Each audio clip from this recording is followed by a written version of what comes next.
Harry never imagined that a single photograph could shake him as deeply as the image from the Croatia yacht did. Even 3 weeks after it circulated across gossip sites and tabloids, something about it lingered in his mind like a riddle waiting to be solved. Harry wasn't bothered by the headlines themselves, those came and went, but by a strange feeling he couldn't explain.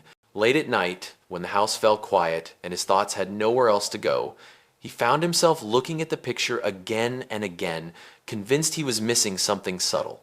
And then he noticed it, a navy blue canvas bag on the corner of the deck. At first it seemed normal, almost forgettable, but a tiny glint of gold lettering caught his attention. Soho House. That moment jolted him, not because it meant anything concrete, but because it stirred old memories and questions Harry thought he had long buried. Soho House had been a part of Meghan's early social world, a network of friends, mentors, creatives, and industry people she had connected with during her Toronto years. Harry had always known this, but the sudden recognition in a random photograph made him pause. Was it a coincidence? Probably. But something about it made him curious enough to dig through old articles and public archives, not for accusations, but to understand more about the world she came from. As he searched, he came across old interviews, blogs, and social snapshots. Nothing scandalous, nothing alarming, just glimpses into a tight-knit creative community where people often helped each other rise. One name kept appearing in those articles: Marcus Anderson.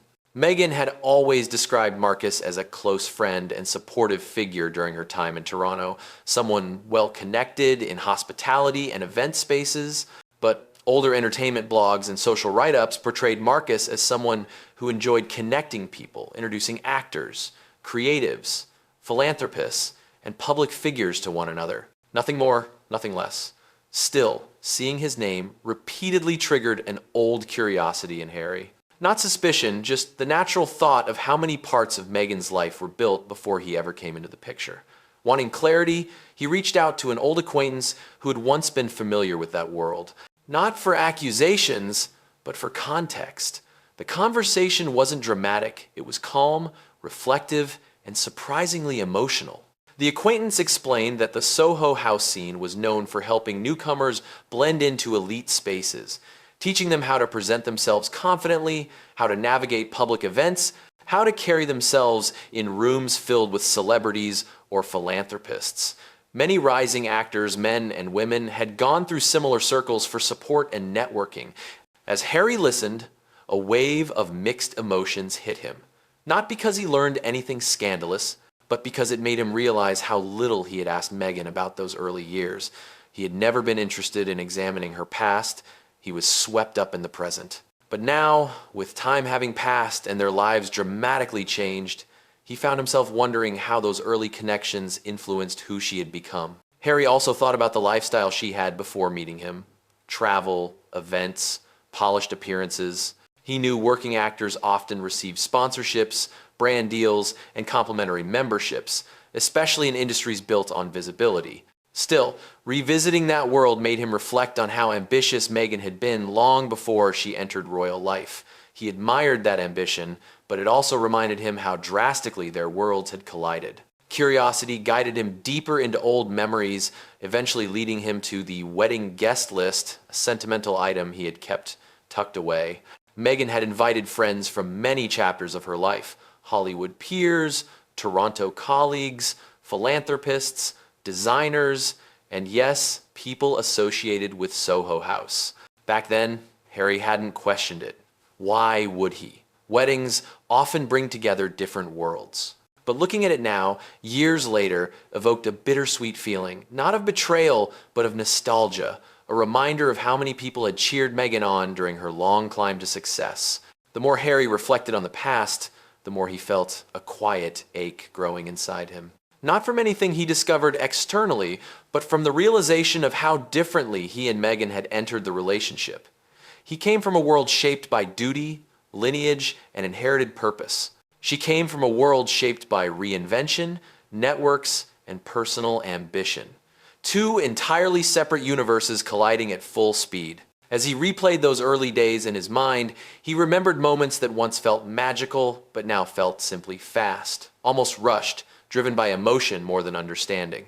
And while he didn't regret choosing Meghan, He couldn't ignore how quickly everything had happened. Digging through old voicemails and messages from family brought back memories of conversations he once ignored, not warnings, but concerns from people who worried he was moving too fast. William's messages, once dismissed as interference, now sounded more like a brother trying to understand the whirlwind Harry had been swept into. Years later, hearing those messages again brought a sting, not because William had been right or wrong, but because Harry realized how much emotion had clouded his judgment at the time.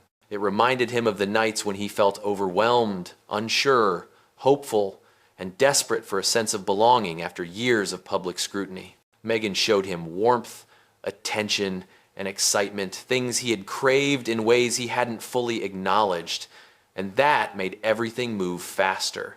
Most nights now ended with Harry lying in bed, staring at the ceiling, replaying the early days of their relationship. The coincidences, the timing, the rapid pace of everything.